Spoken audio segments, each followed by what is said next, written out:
Thank you. Welcome to Germany, and I hope it's the beginning of a wonderful friendship, and we can do this more often with more people, better publicity and all the rest. But I think it's a start. Somebody has to do the start, first event. I'm congratulating you that you're part of those pioneers that helped start the activities of the Ayn Rand Institute in Germany. Thank you. Thank you for coming. Thank you. Thank you for having me. And the topic, as we said, is anti-Semitism and anti-capitalism, and I'll leave plenty of time for questions for everybody. But I want to start with a quote. So I want you to tell me who you think said the following. What is the secular basis of Judaism? Practical need, self-interest. What is the worldly religion of the Jew? Huckstering. What is his worldly god? Money. What in itself was the basis of the Jewish religion? Practical need, egoism. The god of practical need and self-interest is money. Money is the jealous god of Israel, in face of which no other god may exist. Money degrades all the gods of man and turns them into commodities. Money is the universal, self-established value of all things. It has therefore robbed the whole world, both the world of men and nature, of its specific value. Money is the estranged essence of man's work and man's existence, and this alien essence dominates him, and he worships it. The God of the Jews has become secularized and has become the God of the world. The bill of exchange is the real God of the Jews. The chimerical nationality of the Jew is the nationality of the merchant, of the man of money in general. Now, who do you think wrote that? Karl Marx. Karl Marx's first published essay was on the Jewish question, published in 1843. And Karl Marx, who is a child, his father converted from Judaism to Christianity, comes from a long line of a very well-established German Jewish family. Karl Marx, in his first published essay, basically links Jews with self-interest. He links Jews with money. He links Jews with capitalism. The essay, you can find it online. I think it's marx.org, and you can find all of Marx's stuff online. You can find the essay online. It's a fascinating read. But it reads like an anti-Semitic screed. He is constantly putting down Jews, and he says part of the problem in the world is that Christians have become Jewish. And what does he mean by that? He means that Christians now have become capitalists. Capitalism is the real evil. The Jews represent capitalism. Therefore, we must hate the Jews. This is 1843. And of course, this is not the beginning of anti-Semitism. Karl Marx is leveraging on a long tradition, going back really to the birth of Jesus Christ, or certainly to the establishment of Christianity as the official religion of the Roman Empire. But Karl Marx is now taking it and spinning it in a slightly new, more expansive direction. And I think dominates the conversation on the left with regard to Jews to this day. So I want to talk a little bit about kind of the origins of anti-Semitism, particularly these origins of anti-Semitism that are linked to economic aspects, to this connection with money and capitalism. And then I want to bring it to the modern day and to the campus demonstrations and what's happening in German cities, but really all over the world in terms of the anti-Jewish sentiment that is out there, because I think they're very much connected and very much linked. One of the reasons Jews are associated with money, in Karl Marx's mind, but I think in the European mind more broadly, certainly of the 19th century and the 20th century, is that for much of history, for much of Western history, Jews were the only ones who dealt on a regular basis and in a systematic way with banking, with money lending. Christians didn't do it. Or if they did it, they hid it. I mean, there was plenty of Christian money lending going on. There was plenty of Christian banking, but they always disguised it and hid it, whereas Jews were out in the open doing it. And why is this? There's an interesting passage in the Old Testament where God tells the Jews, you shall not, I'm paraphrasing, you shall not charge interest payment on a loan from your brother. So no interest, you can loan people money, but you can't expect interest. You can expect the money in return, but nothing more than that. And this goes back even to Aristotle, who did not believe you should be able to charge interest on a loan. Money was barren. You can't produce money from money, and therefore there's no rationale for gaining interest on a loan paid. Now, Jews interpreted what God tells them as, okay, my brother or other Jews. But we can charge interest from non-Jews. We can charge interest from people who are not our brothers. Christianity comes around, and Christianity is a universalist religion. Christianity has the perspective, well, all humanity is our brother. And therefore, we can't charge interest from anybody. So interest on a loan, the very basic transaction in finance, right? The very basic transaction in capital formation or in any kind of building of an enterprise, that basic transaction is banned by Christianity. Indeed, it's considered a mortal sin. Money lenders are considered people who go to hell. In Dante's Inferno, the money lender is in the 7th rung of hell, with a bag of money around, a bag of gold, right, money around his neck, dragging him down into the fire to make sure he gets really burnt well. Right? If you remember, if you've read Shakespeare, The Merchant of Venice, one of Shakespeare's great plays, the villain of The Merchant of Venice is Shylock, who is a Jewish moneylender. He lends money and charges interest. The hero, the good guy in The Merchant of Venice, is a Christian moneylender who lends money and does not charge any interest, and who complains about how greedy and awful and horrible Shylock is because he dares to charge interest. How dare you? This is completely unacceptable, and it's a sign of your people, of the greed of your people. It's a very anti-Semitic play. If you read it, sometimes they cut out in the play some of the sections, but if you read the original, Shakespeare is clearly picking up. By the way, Shakespeare never met a Jew, because in Shakespeare's time, Jews were banned from England. They'd been kicked out of England. For 200 years, there were no Jews in England, to some extent because of this phenomena of lending money. So think about the Christian. Just one more thing. If you think about the Medici banks and you think about late medieval Renaissance banking, and you think about Christians lending money, they don't charge interest. They come up with all kinds of loopholes to find ways to charge the equivalent of interest, but they call it something different, just like who does that today? What banks in the world, I don't know if you guys know, do exactly that today? They don't charge and they don't give interest. Islamic banks. If you go to the Middle East, you don't get interest on your checking account or your saving account. You get dividends or you get some other thing, but you don't get interest, because interest is banned in Islam, just like it was banned in Christianity, just like it's banned among Jews, supposedly, in Judaism. So the Medici banks functioned like an Islamic bank functions today, providing returns but never interest.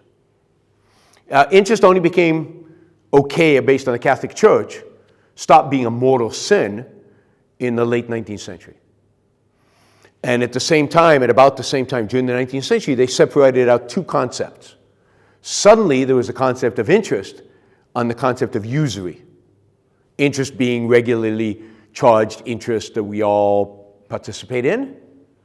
that the market determines but is capped by something reasonable that the authorities think is okay, and usury being excessive interest. And usury is still banned. In the United States, many states in the US have usury laws. I don't know if you have usury laws here in Europe. I wouldn't be surprised if you do.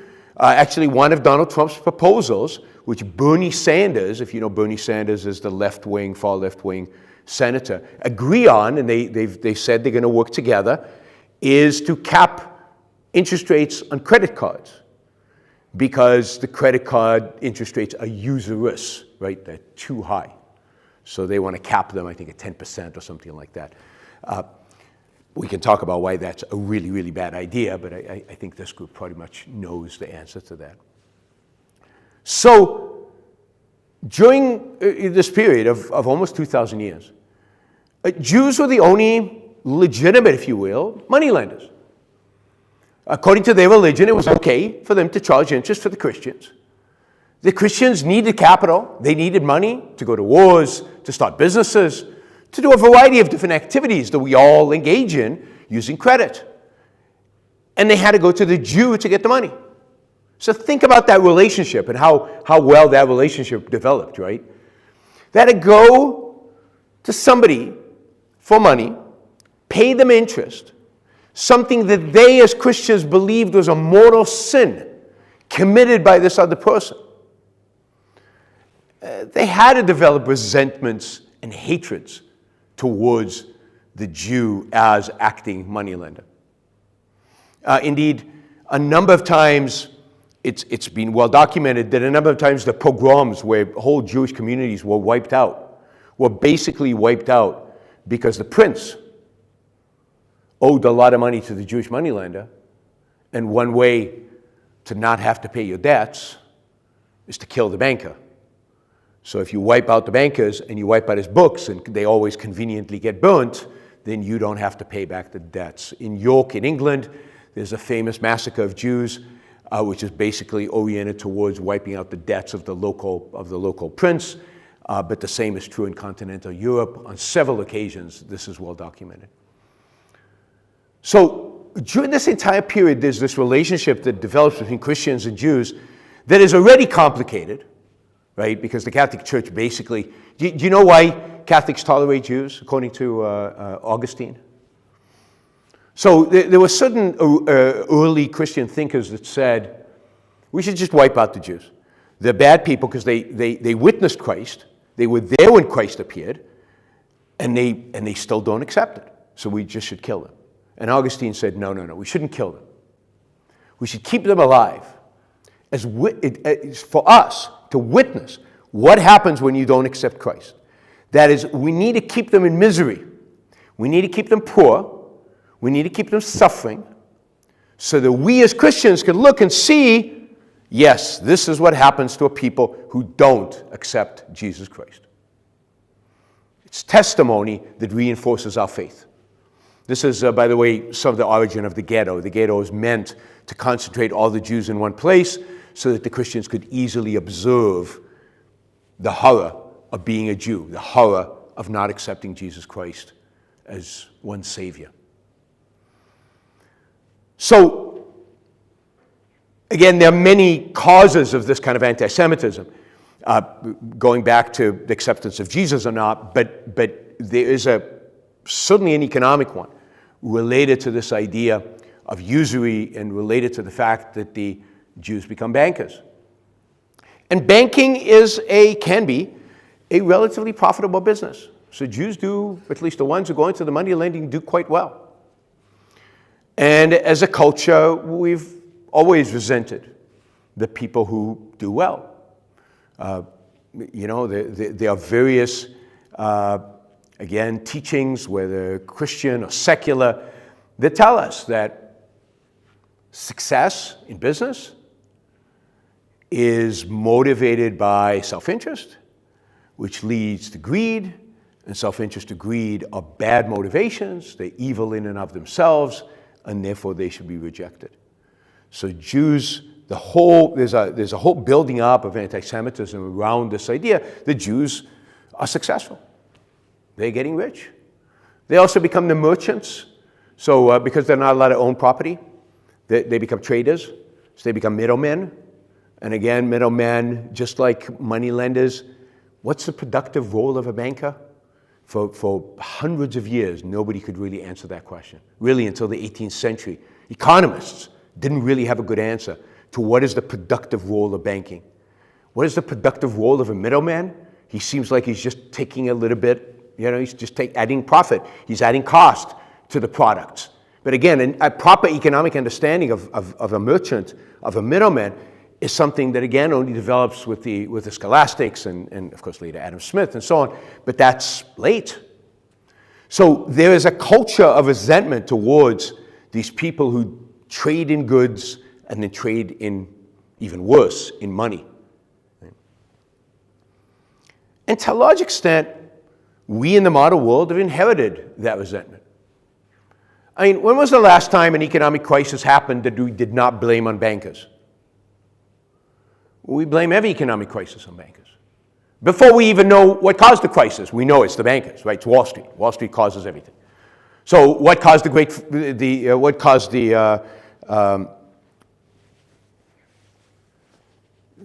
Great Recession in 2008? I remember in 2008, before anybody did any analysis, anybody could think about what actually happened and what was going on, everybody knew it was Wall Street caused. It was greed on Wall Street. Right? Greed on Wall Street caused the great financial crisis in 2008.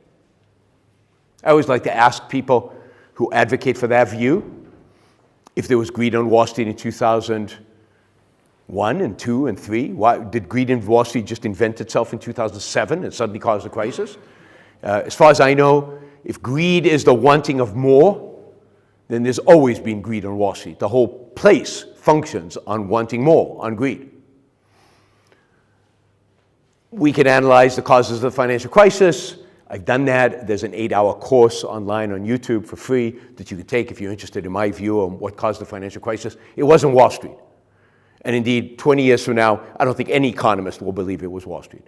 Any more than any economist, really serious economist, I don't consider Paul Krugman one of those, but any serious economist, I don't think believes that the Great Depression was caused by Wall Street, by the stock market collapse anymore, right? There was a period in which they all thought that.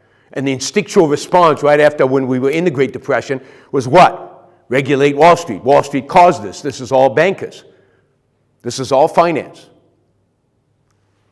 There's something about finance that causes a particular mistrust. Today we know that the causes of the Great Depression are much more complex than just blaming greed of the bankers. And the primary cause of the Great Depression, just like the primary cause of the Great Recession, was monetary policy by the Federal Reserve and fiscal policy by the federal government, and because it's relevant these days, tariffs played a big role in the Great Depression and Smoot-Hawley in the 1930s. So our tendency is always to blame the bankers, and the bankers, even to this day, tend to be Jews. And those are linked. Those are linked in people's psyche. So I'd say a resentment towards finance, a resentment towards success economically is directly tied to resentment of Jews, more broadly, to anti-Semitism. And of course, I think in modern times, this has gained even a greater, and this is what's going on campuses, in a sense, a greater depth, because now it has what they would consider some philosophical backing. So, let's take a step back and think about what these kids are being taught at our universities. What is the standard moral code that the culture accepts, that it's just acceptable in the entire culture, that everybody kind of manifests? The common moral code is a moral code of what? Of altruism, of the idea that the individual's moral responsibility is to sacrifice for fill in the blank, right? The group, the God, the sect, the religion, something. But to be moral is to be selfless. To be moral is to sacrifice for something outside of you. Altruism, otherism. Well, I think the postmodern left, the left that is teaching at our universities today, takes this idea very seriously, as I think this idea has traveled through history and really been almost never challenged. You know, you can think of the number of philosophers challenging the idea that the moral purpose of life is to sacrifice for others. You can probably name 2 or 3 philosophers in the entire history of the last 2,000 years who challenges that idea. Well, the postmodernists take this very seriously. And they say, okay, we should sacrifice for other people. Who should we sacrifice for? Well, it makes sense to sacrifice people who need it. So need is the standard by which we should sacrifice. So the more you need it, the more we should sacrifice to you. And what you have today is a theory that has been coined in the United States. I think it's come to Europe. I think it's kind of filtered into Europe. It's called intersectionality. Intersectionality. And the idea here is that we should look at every individual and figure out, in a sense, how needy are they? And much of their neediness comes from the group that they belong to. So if you're black in the United States, you're very needy because your ancestors were slaves. So, and you're still poor, probably, like most. I wouldn't say most, but you know, a significant percentage of the black population in the United States is still relatively poor, and therefore deserving of our sacrifice. Makes them good. And then the intersectionality comes in is if you're black and gay, or if you're black and trans, even better, right? That is, the more of a what's called oppressed group you are, the more needy you are, the more we should sacrifice for you, the more elevated you become in kind of a moral hierarchy. And the hierarchy is really who should sacrifice to whom. Right? Those who have should always sacrifice to those who haven't. But now it's not just about money, it's about every dimension. It's about cutting up the groups and figuring out what group has and what group hasn't, and sacrificing the haves to the have-nots, which again has a very, very long tradition, sacrificing the haves to the have-not, from each according to his ability, to each according to his need. Right? It's basically the same idea. If you divide human beings like this, if you take your group belonging and you figure out if your group is generally oppressed or not, and you place people in this hierarchy, in this pyramid of neediness, of oppression, what you find is certain groups are particularly needy and therefore deserving of sacrifice, and they're the good guys. Minorities, whether they're minorities of ethnic groups or minorities that have to do with sexuality or people who are poor, or primarily any combination of those. And then you've got groups who are successful and doing well. And those groups must be sacrificed to the other groups, from each according to his ability reflected in how well things are going for you, to each according to your need, depending on how. And then, of course, if you believe in a kind of a zero-sum world, as much of what's being taught in our university does, then if some people have a lot and other people have a little bit, then some people have a lot because of what? Because they've obviously taken it from other people. There's no wealth creation. So if it's a zero-sum world, if I have a lot, I must have taken it from somebody who doesn't have a lot. So again, it fits into this hierarchy of some groups are oppressors, exploiters, and other groups are oppressed and being exploited. And it's a group thing. Each individual is slotted into the particular groups that he belongs to, supposedly. And then we're supposed to give moral credit or moral blame based on where you fall on it. Now, think about Israel and the Palestinians, for example. Where do the Palestinians fall on this pyramid of need? Right? Well, they're poor. They don't have a state. They're politically homeless. They seem to be suffering. And therefore, they are the needy. They're the ones that should be sacrificed towards. And therefore, they must be virtuous. The meek shall inherit the earth, right? And where do the Jews fall in this, particularly Israel? Well, they're relatively rich, they're incredibly successful, they're super strong. They must be the oppressors, they must be the bad guys, and they must be sacrificed for the sake of the needy. And it's not just Israel and Palestinians, it's also Jews, because Jews in America are very successful. They've made a lot of money. Many of them are bankers. Therefore, they must be the oppressors. They must be the people who need to be sacrificed. So it's kind of the same old story now, given this modern guise of intersectionality, post-colonial theory, identitarianism, all these fancy words that the modern left has created in order to explore these ideas and to apply this altruism, this morality of from each according to his ability to each according to his needs in a modern context and kind of make it more scientific. We can now figure out exactly who should be sacrificed to whom and how much they should sacrifice. And therefore the antagonism towards Jews in America is because they're successful. It's because they've done well. It's because they're strong. Antagonism towards Israel is exactly the same. You can see this with Israel and Europeans in particular, in a shift that happened in 1967. Before 1967, Europe loved Israel.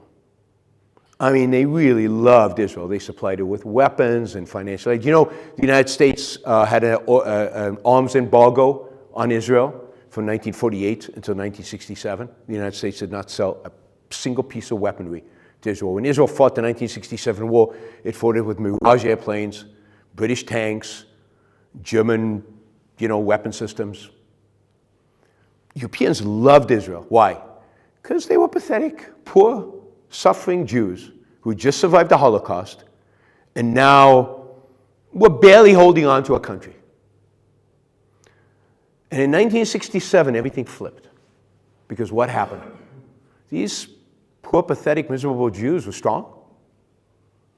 They beat 7 other Arab countries. And they won a war very, very quickly. And Europe flipped almost overnight, over 7 nights. They flipped. France put an arms embargo on Israel immediately. Didn't sell weapons to Israel for years. Israel had bought some submarines from France and landed up having to steal them in order to get them. Germany, Britain, nothing. And luckily for Israel, America stepped into the gap that was left behind. But now, Israel was perceived as strong. These Jews were successful. Who was perceived as the good guys in the Middle East suddenly? For the first time, the Palestinians.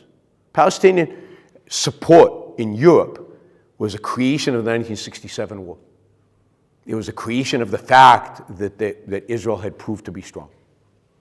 And therefore, we don't like strong.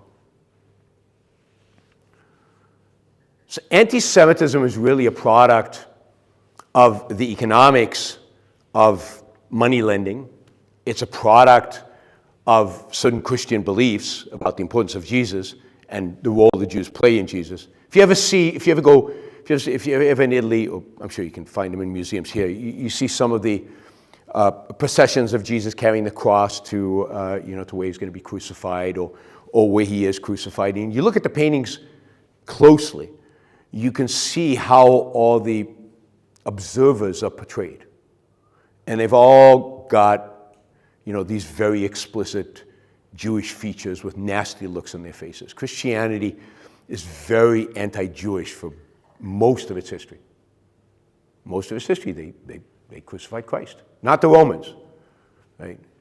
And why not the Romans? It became very politically incorrect to blame the Romans for crucifying Christ. Why was that? Because Christianity became the religion of Rome. So the Romans didn't want to blame themselves, so they had to find somebody else to blame. So it became politically incorrect to blame the Romans. Even Pius, Pontus, whatever, right, is given a free ride in the later interpretations of the story in order to put all the blames on the Jews.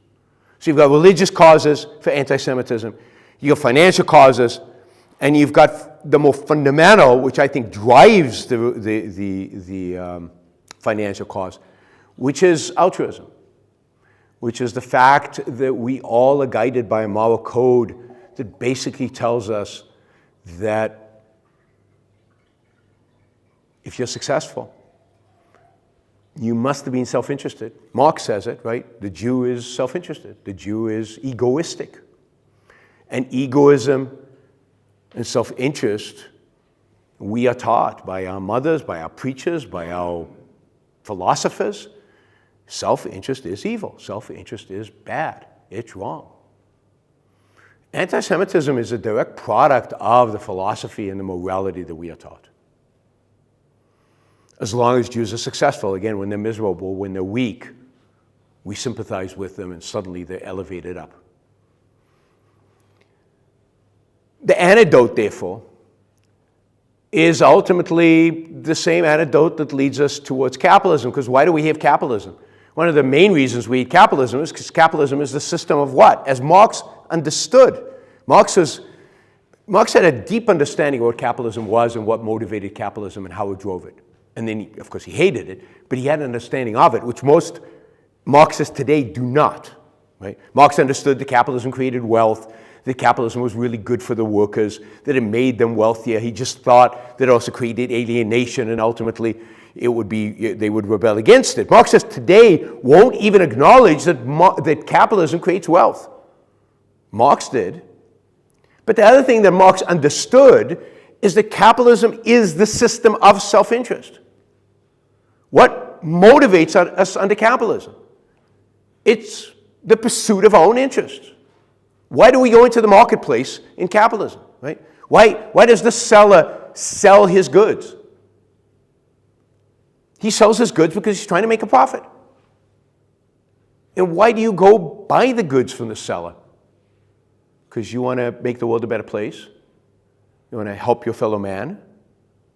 And I remember the first time I went to buy an iPhone was just heading into a recession. It was like 2008, and I wanted to make sure people had jobs. So I went to the mall and bought an iPhone, right? Because that's why you go shopping? No, I mean, you go shopping because you want to, because it makes your life better, because you want to improve, rationally or not, you want to improve your well-being. So capitalism is the place in which we pursue our self-interest, both producer and consumer pursue their self-interest, and we trade. We trade to a mutual benefit, not to anybody's loss. We don't sacrifice in capitalism. Nobody sacrifices anything in capitalism. We pursue self-interest. We pursue profit. We pursue gain. We pursue betterment. And that's why capitalism's hated. It's not hated for any factual issue people have with capitalism. They have all these myths about capitalism that we've answered every single one of them. And it's not because it doesn't work economically. We've had great economists that have answered every question the Marxists and the Keynesian and all these people have thrown at us. And we have proof. Countries that tend to be more capitalist are richer, more successful, more prosperous. Countries that tend to be more socialist are poorer. Reality is on our side. The economic theory is on our side. The only thing that's not on our side is moral theory. Our morality says if you pursue self-interest, something's wrong. It's not good. Morality is about self-sacrifice. Morality is about making yourself worse, not about making yourself better. And we have a clash between morality and capitalism. And Marx understood this. He, of course, took the side of conventional morality, the side of sacrifice. And he said, yes, capitalism is bad because it allows people to pursue their self-interest. How evil is that? And we all buy it. That is, our culture buys it. And Jews are roped into that because they're associated with that success, they're associated with that capitalism. And, really the only alternative to that, and I think the only way ultimately we're going to defend capitalism and ultimately get rid of anti-Semitism, because I think, again, they're all tied together, is by accepting what Karl Marx says. Yes, capitalism is about self-interest. Yes, it's even about greed. Yes, it's about money. Money's good, self-interest is good, and greed, if we understand it properly, is good. There's nothing wrong with those things.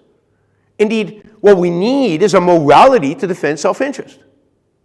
What we need is a morality that defends the pursuit of one's own life, the pursuit of one's own values, without sacrifice, without suffering, the pursuit of life.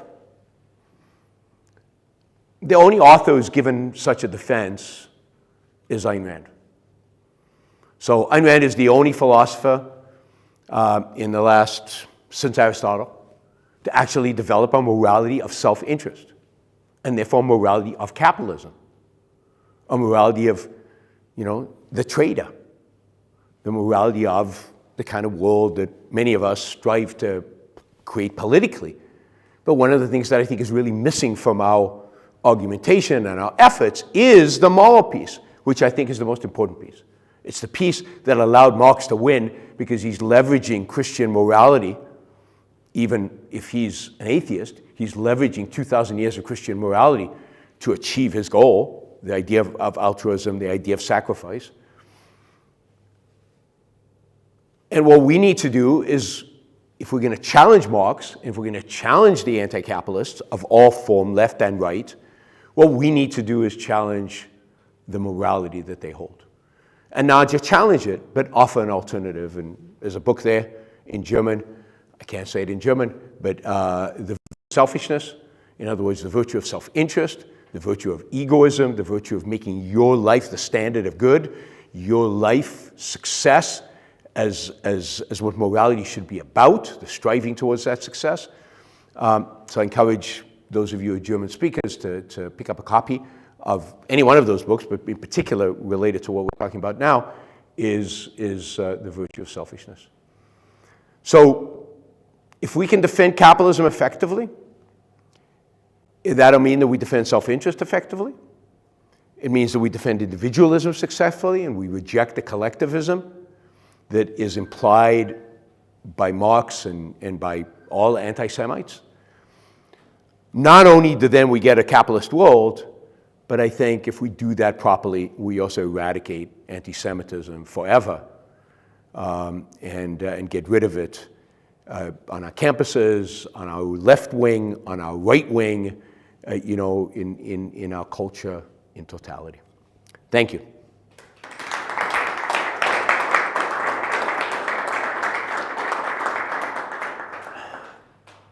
Happy to take questions on anything. It doesn't have to be on this topic. We're a small group. Yeah. Thank you for your talk. It was very interesting to me because that's like with these increasing anti-Semitic incidents all over the world, it's just really obtaining such a relevance in recent years. This is amazing because it's an age-old topic, as you explained to us. But I have a very specific question. Doesn't it change the narrative a little bit if you think that these successful Jews are most of the time Ashkenazi Jews? And did you ever think about why is this so? Or am I on the wrong track that like similar incidents happen in other countries because, let's say, Mizrahi Jews are also very successful in this environment. I don't know that so much, but for example, I don't believe that Ethiopian Jews were super successful in Ethiopia back in the day. I don't know that. And if you follow my hypothesis, at least for a minute or so, why is that? How do you explain this that Ashkenazi are so very successful? Because Ashkenaz means Germany, and then like at least 4 fingers or maybe 3 fingers of the hand are pointing back at us in Germany. There's a very, when you talk about these early times, the pogroms and all that, it's a very interesting, I'm a historian, that's why it's particularly interesting to me. It's a very interesting international story, inter-ethnic story with the Germans and these Jews, let's say from the 10th to the 14th century. So, Yiddish, for example, is the internal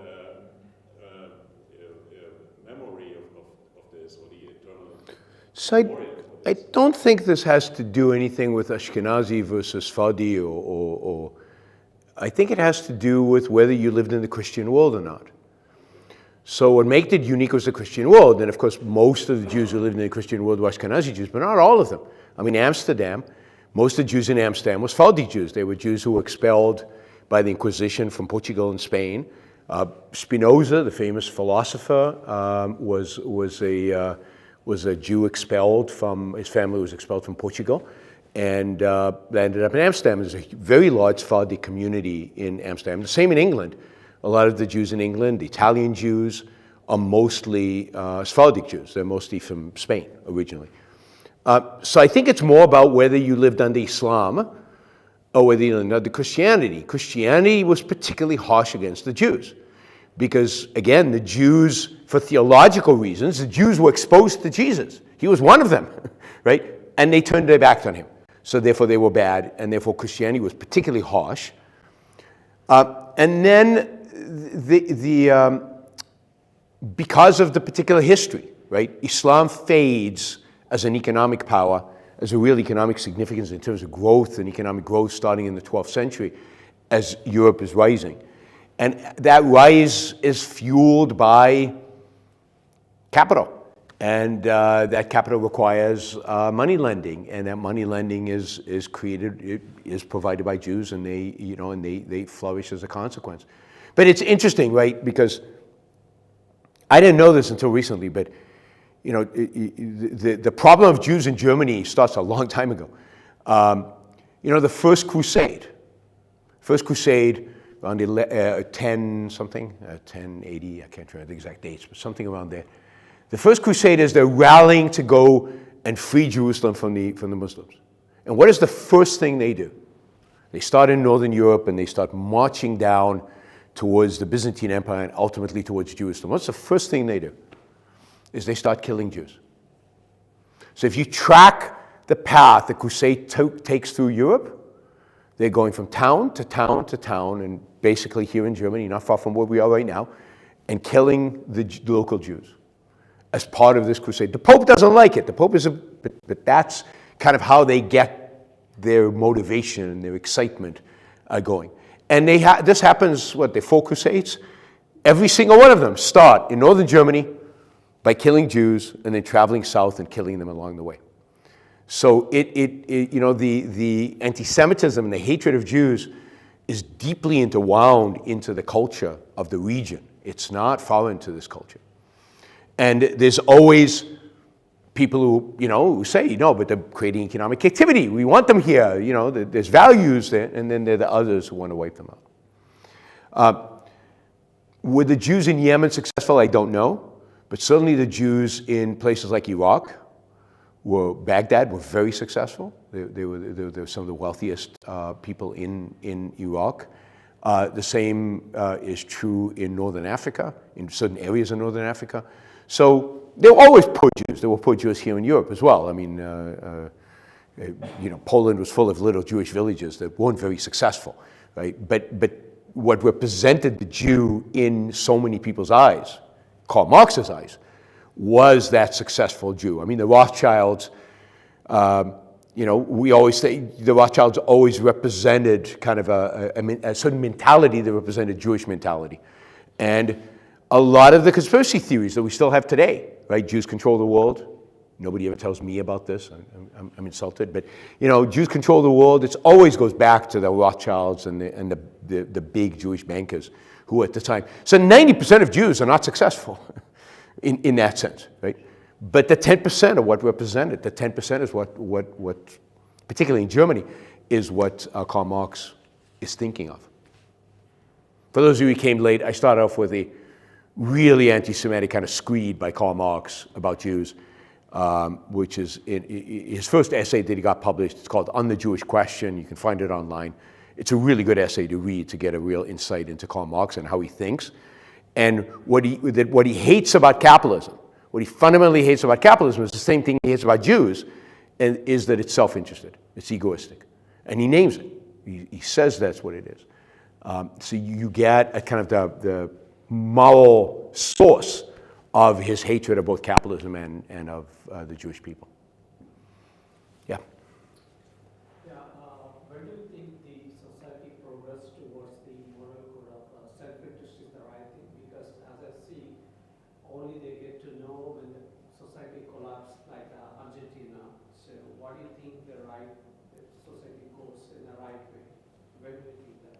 So when does society change its moral code? I wouldn't take Argentina as changed moral goals. I mean, Argentina is no less Catholic today than before Milei was elected. It didn't reject Catholicism in order to elect Milei. It's going to have to reject Catholicism in order to keep the capitalism if he can be successful and if he can actually make the changes that are necessary. I think ultimately they're going to have to reject the morality of Catholicism to keep it.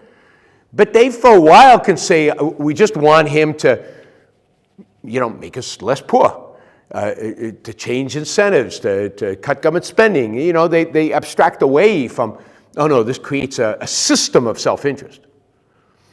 That, I don't think anything existential can make it happen. We came close in the Enlightenment. I mean, the Enlightenment is clearly a period in which we're putting to the side religion. We're making religion a personal issue. It's out of the public square. It's out of politics. It's not really that interesting philosophically. It's something, if you want to believe at home, that's fine, right?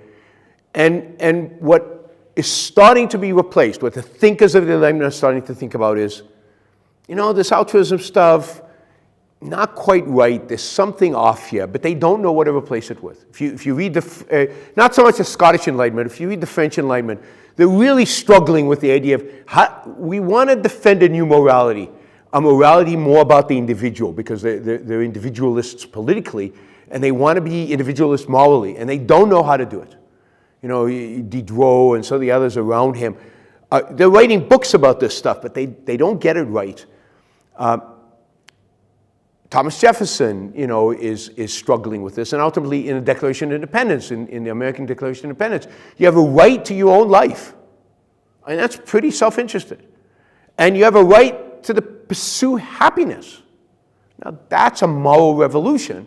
It's just not fully articulated yet. And all of that rests on the idea that the Enlightenment had, that is later rejected, that each individual has the capacity to reason for himself. And therefore, each individual has the capacity to discover truth. Each individual, therefore, has the ability to take care of himself, to live his life, to pursue his happiness, that his life has meaning for him because he has the capacity to think. Because if you take the view which Plato does, Plato takes the view, no, you all live in a cave. There are a few philosopher kings who know the truth, and you just see shadows on the wall. You'll never know the truth. You can't take care of yourself. You need philosopher kings. I mean, Plato's benevolent. He wants you to have a good life. And he's saying you cannot have a good life if you rely on yourself because you're too ignorant. So you need the philosopher king to guide you in your life, which is the Republic. They tell you what to do. So if you have that mentality, you can't have it. The Enlightenment rejects that. It's starting to really embrace this. And then at its peak, it's immediately attacked by a variety of different collectivist philosophers who all reject individualism, reject reason, and reject, ultimately, self-interest. And it takes Ayn Rand to come and say, in a sense, I view Ayn Rand as completing what was begun in the Enlightenment.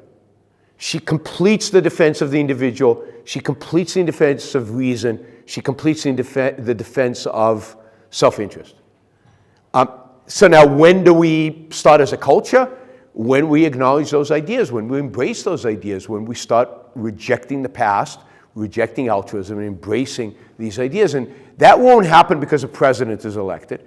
It won't happen because economically we're not doing well. It only happens through education. It happens because these are now the ideas in the air. These are the ideas that are conveyed by intellectuals to us. So it will take 50 years more? It takes a long time. Moral revolutions take a long time. It took, from, Jesus dying until Constantine, 350 years for that philosophy to dominate the Roman Empire. So, that's the scope of how long it takes for these kind of intellectual moral revolutions to happen. It doesn't happen in years or decades. Yeah. Because you say that the ideas of the Enlightenment, that the individual has a capacity to think on its own, Yeah. have been rejected later on. When was that? When was the rejection? Rejected. I mean, I think the rejection was with Kant, with Immanuel Kant. Because Kant tells us that in the end, reason is impotent to know reality, right? So reason and reality, you'll never know what real reality is like. You only know what is filtered through your mind. And if a real reality is always a mystery to you.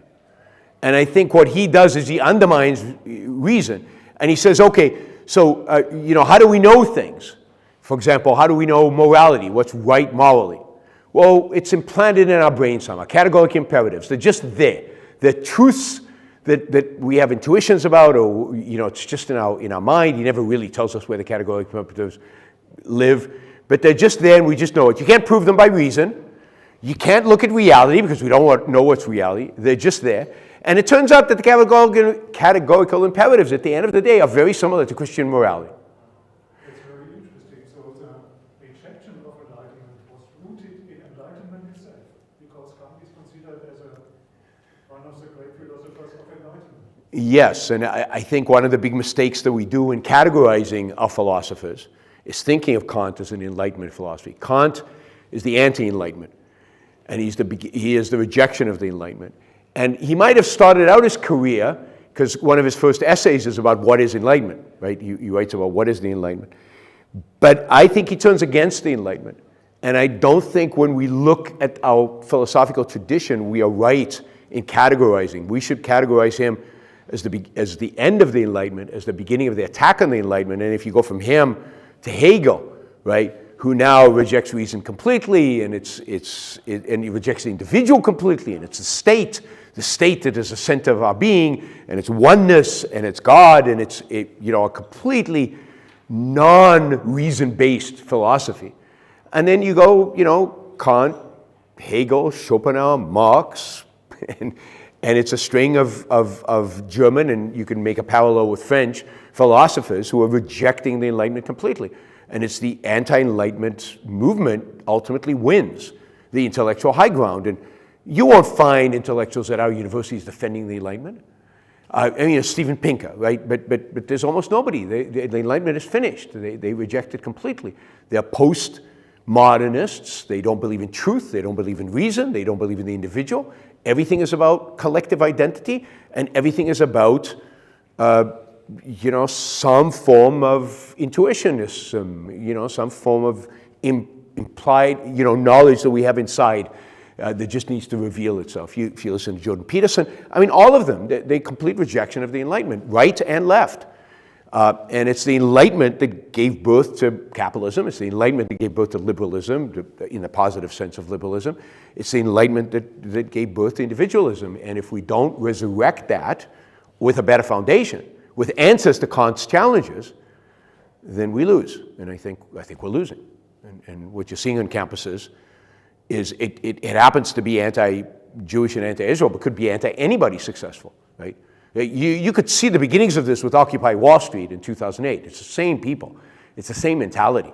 Why did they hate Wall Street? Because Wall Street was successful. Wall Street represented, the people who needed to be sacrificed. But yes, philosophically, I think Kant is the end. This book is about that, by the way. Yeah. So this is an excellent book. It's called The Ominous Parallels. And what Leonard Peikoff does in this book is he compares the rise of Nazism in Germany. So he looks at the whole history. And he's, he's a student of Ayn Rand's. So, he's the student of Ayn Rand. And so he takes ideas seriously, as ideas shape history. So he tracks from the Enlightenment through Kant, through the different philosophers in Germany and the impact on the culture. And he shows that it's that intellectual tradition that leads to the Nazis. And he says, well, that intellectual tradition is playing out in America. It's the same intellectual tradition. We haven't given up on those philosophers. We've modernized them, but it's the same ideas. And he says you've got this arm-in-arm parallel, that what happening is in America parallels what happened in Germany leading up to the Nazis. And so he wrote this it was published, I think, in 82. But if you read it today, it's like even more, it seems even more real than it was back then in terms of the state of American culture. You talked about the role of usury as kind of almost like the origin of the animus against Jews. And so I've always wondered what it was about the like Abrahamic religions that targeted interest as a way of vilifying that the money-making process. So it wasn't just Abrahamic religions. As I said, Aristotle had a very negative view of usury. Aristotle was good on so many different things. He's terrible on this. He's terrible generally on the value of trade. But he understands, for example, that if I lend you seeds, then I should get more than just my seeds back, because you use those seeds to get more trees, right? You use those seeds to get more seeds. Seeds generate seeds. So it's okay to pay me interest when it comes to seeds. But he says, if I give you money, money doesn't multiply. The money doesn't grow. You don't get more money from money, right? You can't see trade and how it exactly works, right? So he says, so he literally says, money is barren, and therefore charging usury or charging interest is wrong. And you know, the scholastics and Christian, they read Aristotle, and they struggle with this because at some point in European economy, particularly in the 17th century, it becomes obvious that no, money does produce money, right? Because wealth does increase. It's not a zero-sum game. And then they have to struggle with the fact that Aristotle might be wrong about something, which is, you know, again, the mentality of religion is that if it's written in an ancient book, it is true, period. You can't question it. And they treated Aristotle that way. Aristotle was religion. They used to say, if your evidence, if the scientific experiment shows something that contradicts Aristotle, then the scientific experiment is wrong. And this is some of the basis of which they criticized Galileo. So it's an animosity that comes from, I think, if you want an innocent perspective of it, it comes from a place of ignorance. They just didn't understand how economics work. We don't have that excuse, right? And I mean, again, the first real understanding of interest and how it works and how money works and how capital creates more capital is really in the 18th century. People like Turgot, who was a French economist of the Enlightenment, of course Adam Smith, but many others during this period. And some of the scholastics had some understanding of this. But it's relatively a modern concept. It's a relatively modern understanding. So the Abrahamic religions were just reflecting the state of knowledge at the time. And the real question is, why did Jews think they had this exemption from charging from non-Jews? And you know, they intuitively, or in some way, they saw that there was profit to be made here. They found a way around the biblical commandment. People are pretty good about that. Is there a difference between the anti-Semitism and anti-Zionism? Difference between anti-Semitism and anti-Zionism. I mean, there certainly can be. I don't think they're the same thing, necessarily. I can imagine being anti-Zionist, right? And anti-Zionism is about a statement about Jews, should have a nation, not just a religion. It's a nation now, and this nation should have a state, right, with boundaries and an actual state. And then add to that state should be in a particular place where it is today. Now, any one of those statements could be challenged, right? I don't consider myself a Zionist. I'm kind of a Zionist almost by, what would be a good word for this? Like in an ideal world, in my view, there would be no Israel. Because Jews would just assimilate into other countries and they'd live, their individual rights would be protected, we'd have wonderful capitalism. I mean, the boundaries between states would be not that important in an ideal world. There'd be states, but not that many, and the boundaries wouldn't matter that much. We'd have free movement of capital, free movement of labor, free movement of goods, and we wouldn't have an obsession about identity as a nation. We'd go where the business was best, or where the weather was best, or where we wanted to live, right? I mean, that's the vision I have for 500 years from now when we win the battle, and so Israel has open borders, and it doesn't become meaningful. I believe Zionism is a necessity only as an act of self-defense in an irrational world. In a world where there's anti-Semitism, Jews have no option but to define themselves and establish their own state and defend that state. But that's because the world sucks, not because the world's good. If the world was good, they wouldn't need that. But they do need it, right? So I'm a Zionist by default in that sense, I'm not excited about being a Zionist because it's not part of my ideal world. My ideal world doesn't include it. So I think it doesn't have to be, that anti-Zionism doesn't have to be anti-Semitism. But in the world in which we live, it usually is.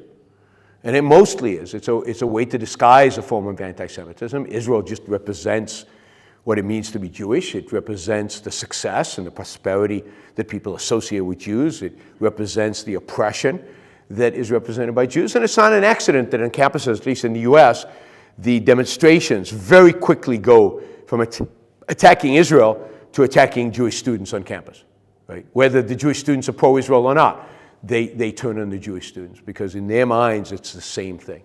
So I think mostly in the world in which we live today, anti-Zionism is anti-Semitism, but it doesn't have to be. I can imagine intellectual arguments where you could be an anti-Zionist and not an anti-Semite.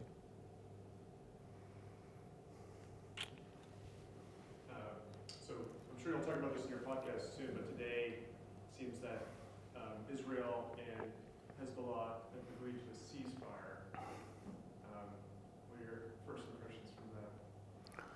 I mean, I think this is a continuation of Israel's failure to win that has hurt Israel for the last, 50 years. It keeps kicking the can down the road. It refuses to actually give the death blow.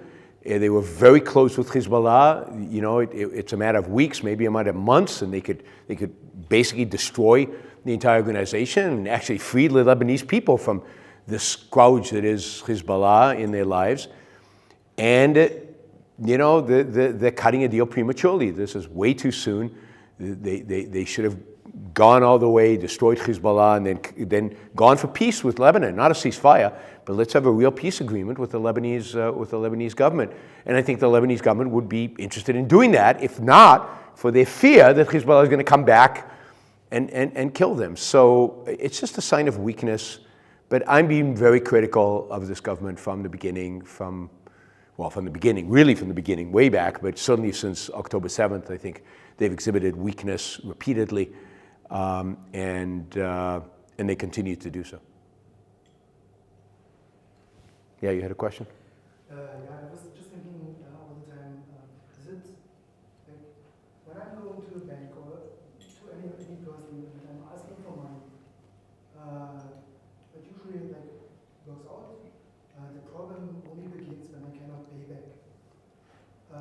Is this basically like a human trait that, when I cannot pay back, I get in this situation, suddenly you have a power imbalance, and I cannot do anything because I'm in this relationship and I can't get out of it. Yep. I move no longer free, basically. Well, I don't know if you're no longer, we could talk about what freedom means. I don't think you're no longer free, but you're certainly in a bad situation. And it's easy at that point to blame the guy that you've borrowed the money from and make it about his fault. And he should have never charged you interest to begin with. And why did he even give you the loan? He should have never given you the loan. He put you in this situation. And it's very easy to deflect your own personal responsibility onto somebody else. And as a consequence, develop hatred towards that person and everybody who does that profession. And I think we do that in modern society, and I think we certainly did that in ancient societies. But is it possible to overcome this? Like I also have seen families broke over this, like when people lend each other in families, that when it doesn't work out. Yes, the solution to that is to take personal responsibility. It's to say, I screwed up, I took a loan when I shouldn't, the interest rate maybe was too high, but I took it on, it's my fault, and I need to man up, right, and take personal responsibility for this. I screwed up, I'm sorry, I'll pay back what I can, I'll pay you back in the future, but this is what it is, and I screwed up. But instead, because people don't have the self-esteem to take personal responsibility, they deflect and they make it the responsibility of the person who made them the loan. Right? But making you the loan, it's a transaction. It's a win-win. It should be. At least you go into it with expectation of win-win. And look, I've taken on lots of loans in my life. I love loans. I like taking on debt. You just have to make sure you pay it back. But it gives you options that you just don't have. I couldn't buy the house that I have right now if not for a mortgage, right? So I thank my bank every day for giving me that mortgage. And I couldn't be in a situation, in a year where I can't pay the mortgage. I'll have to either sell the place or file for bankruptcy or something. But that's me. That's not the bank. The bank, I'm thankful for the bank for making it possible for me to live in a home that I couldn't otherwise afford. And you can buy a nice car with that. You can start a business with that. I mean, how many businesses have started with that and been successful? But you can also screw up with that. I think when everything works out, then it's a win-win. But I got the credit or paid that credit or I invested in something, and then I can pay back. It's just when it doesn't work out. But when it doesn't work out, it was still win-win, because win-win is the anticipation. It's the expectation. Sometimes things don't work the way you did. Sometimes you buy a product, you pay $100 for something and you get it, and you play around with it a little bit and say, it wasn't worth $100. I shouldn't have spent $100. And if you're honest about that, you say, yeah, I made a mistake. You don't blame the guy who sold it to you unless he lied to you or deceived you or committed fraud, right? But it's your responsibility. Right? Sometimes you buy stuff that you regret, so it's not win-win. But you enter the transaction with expectation and the need for it win-win. There's nothing different about debt, except that it has maybe bigger consequences in your life, but those are consequences you make. You create those consequences. Yeah.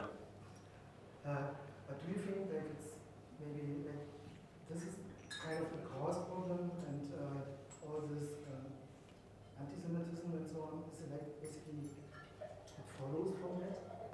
That even the powerful people they lend their money, or they get their money from the people who lend them the money, and you said they killed them. Yeah. Because it was easier than to pay back. Yeah. Basically from there it starts and to always pay on the Jews. Yes, I think the frustration of not being able to pay back sometimes your loan led to some of this hatred.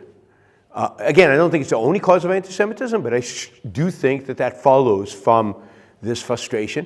But even if you do pay it back, I borrowed $1,000, but then I do the calculation and I've actually paid back $1,500. But I only got $1,000. So they do that kind of math, particularly in an era where they don't quite understand, why interest is being charged. They resent the person. Wait a minute, you made a profit off of me. Right? So, so yes, it's the hatred because I can't pay you back, and now why did I take the loan, and it's your fault that I took the loan, and I resent you for that. It's the fact that you're making a profit off of me. We see that not just with not just with finance. You see that with, any company that announces record profits. People resent it. Like when I hear a company made record profit, I'm going, yes, means they created a lot of value. This is fantastic, right? Most people go, they make a lot of profits. They exploited me. They took advantage of me, right? So it's that orientation which causes people to hate. And if all these companies, all these banks, are one ethnic group or one religious group, then it's particularly if that religious group now has to wear different clothes and they're clearly identified and they're supposed to live over there, it's easy then to project hatred onto that particular group. Yeah. Now, when it comes to laws and regulations, let's say that laws are the government comes when people does some crime later once they do the crime. But why it is bad to say that regulations are bad? Because let's say I'm just driving on the road, all the rules and the signboards say that don't do this thing. It looks like very preventive. Yeah, it's preventive. Preventive. Yeah. So that's a good thing, right? No. That kind of regulation. No, it's not. Because, you know, who's to say that what you're preventing is bad behavior? Or who's to say that in every context you're preventing bad behavior? And why is it any of your business to prevent me from engaging in bad behavior? It's none of your business. So the fundamental difference between laws and regulations is laws are there to protect individual rights. Laws are written to protect your freedom, to protect you from other people's fraud, to protect you from other people punching you and, you know, doing physical harm to you. Regulations are limits on your freedom. They're saying you cannot do X. And, you know, they come up with good reasons why you cannot do X, because it's dangerous, because it might harm other people. But the reality is that the government has no, the government should never get involved until harm is actually done.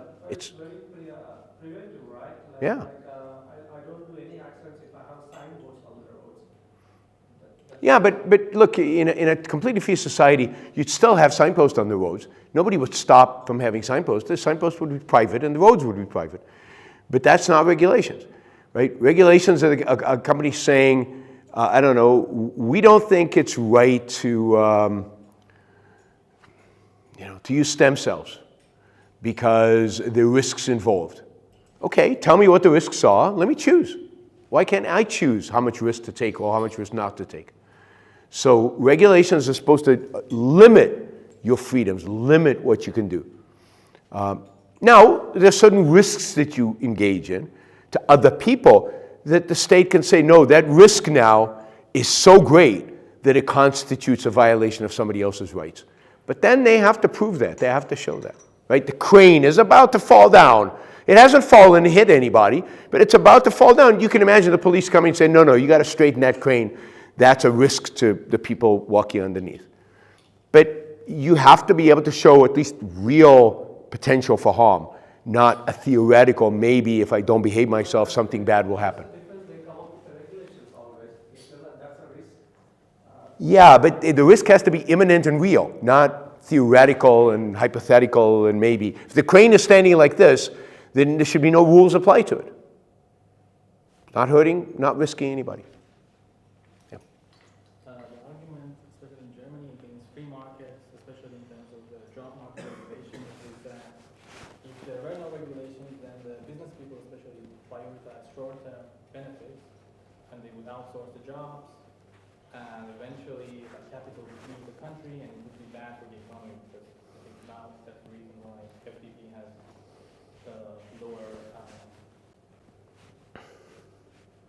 lower willingness from the people to be chosen. Yeah. What would be the best answer to that argument? I mean, everything about that argument is wrong.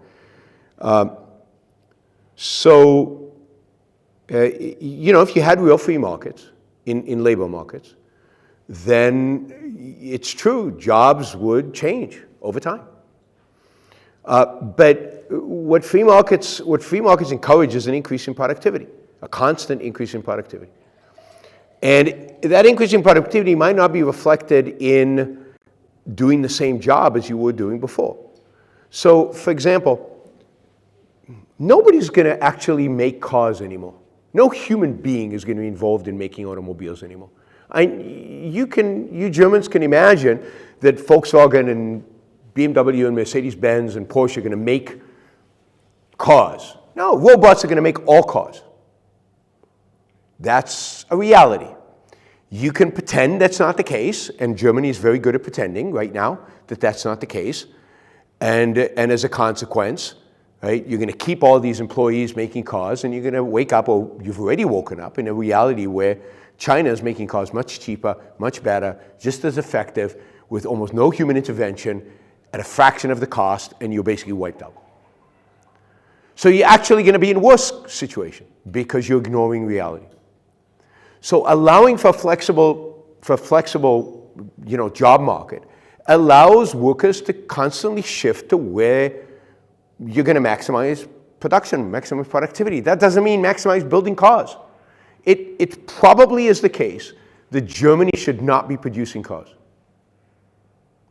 Certainly not given the climate, electric car nonsense that's going on. It probably is the case that you do not have a competitive advantage at building cars. The longer you wait, the longer it'll take for the market to figure out what you are good at and where those workers can be most productive. So, you can ignore reality, but reality won't ignore you. Shielding an economy is just a form of ignoring reality. So, what is Germany really good at? I don't know. But you better figure out. And the only way to figure it out is to liberate the economy and let jobs go to where they're most needed. And it's not going to be in building cars. So, again, I think all these political parties are just selling you, let's ignore reality. And keep ignoring reality for whatever. Because tariffs are not going to protect you. None of these things will protect you. They never have in all of human history. The only thing that will protect the German economy as an economy is more freedom. Okay? The United States should not be producing cars.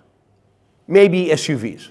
But other than SUVs, the GM, Ford, and Chrysler should not be making a single automobile. They're not good at it. They're too expensive. They're not very good. Nobody really wants to buy an American car. Right? And they're subsidized at the end of the day. Yeah, Chrysler was bailed out, GM was bailed out, Ford was bailed out. They're all being bailed out by the government because they're not sustainable. One day all the cars that we drive will be built in Africa. If things go well for Africa and for us, all the cars we buy will be built for Africa. And it's the same thing. You can go look in history. Right? How many people today produce our food? Very few. And yet we have abundance of food. And yet just 150 years ago, almost all of us were farmers. But we had enough freedom and enough flexibility to move from the farm to the city and to engage in other work and division of labor, and we found better ways to use our resources, and we're richer for it. So it's that same principle. There's no difference manufacturing, farming. You want to allow for flexible labor so that you can find the things that you are best suited to doing. You won't find them if you protect labor. You'll just become a dinosaur. You'll protect something that's dying. You have become a dinosaur. I mean, that's the problem with Germany. It's become a dinosaur economically because you won't allow for that flexibility. You insist on exports. You insist not to invest in services. What are services? Everybody hates service jobs. What are service jobs? They're less scalable. What's that? They're less scalable, though. They're less scalable? No, service jobs are much more scalable. Being like a nurse is also a service. Okay, a nurse is a service job. We need a lot of nurses because we're an aging population. We need lots of nurses. You're right, it's not scalable, but let's think of other. Neither is a guy who does this all day on the assembly line. That's not scalable. What's scalable about this? Nothing, right? So, at least a nurse actually provides value to another human being. But think about other service jobs. Flipping burgers is a service job. What is software writing? What's AI? Is OpenAI a service company or a manufacturing company? It's a service company. Almost all of Silicon Valley today, Apple is a service company. It outsources production. What does it do? It designs. It plans. It provides services. That's all it does. That's service. Is that scalable? Massively scalable. 1,000,000 times more scalable than a manufacturing job. You can write code that'll impact every human being on the planet. Just a few lines. So once you understand what service jobs really are, it's not flipping burgers. It is also flipping burgers. It's also being a nurse, but it's also writing code. And that's the future. The future is writing code. The future is not, assembling cars. Because we're going to write code to allow robots to assemble the cars. Yeah. One more on foreign policy. Do you think, given that the paper tiger that Yaron was is now become clear after the attack of Israel, do you think we can be hopeful given the Trump administration that we will see a regime change finally in Iran? I wish, I hope. I'm not very hopeful in terms of what the Trump administration will do vis-a-vis Iran or what Israel will do. You know, as sad as it is to say, I'm really, really hoping Iran attacks Israel soon so that the Israelis will actually go out and finish the job. Again, Israel does these half-assed jobs and doesn't finish them. And the Middle East really needs Israel to finish the job. And I think Iran is ready for regime change. I think the Iranian people want regime change. I think the Iranian people are willing to go out into the streets and bring about regime change. They just need the military aspect of the regime to be weakened enough so that they can have the confidence that they can be victorious. Because the reality is that nobody in the army or in the Revolutionary Guard has joined the kind of opposition in Iran, right? So Israel needs, hopefully if Israel was aggressive enough, it would diminish the power of the military enough so that the people would have the courage to rise up and overthrow the regime. But that is the best thing that could happen to the Middle East, is for Iran to go away. I mean, for this regime to go away. And we're this close. And I really think we're this close, and Israel won't pull the trigger, and the Biden administration won't pull the trigger, and I suspect that Trump won't. I mean, Trump is already, to believe the rumors, and who knows if these are true, is already negotiating in the background to cut a deal with Iran, which will be a tough deal, but it won't be the kind of deal that it won't be the kind of action we would want in order to replace the regime. Iranians are cheering Israel too. I know. I'm hugely inspired by the people of Iran. The Girls' Revolution 2 years ago and last year, it was just unbelievably inspiring. And to see the world basically not care and ignore it and continue to treat the regime in Iran as if it's a legitimate government and give them, I don't know, Human Rights Commission at the UN, the chair of the Human Rights Commission at the UN, is just disgusting and despicable. But that's the world in which we live. It's sad. Other questions? So, thanks, Yaron. Good. It was a very Thank you. interesting speech.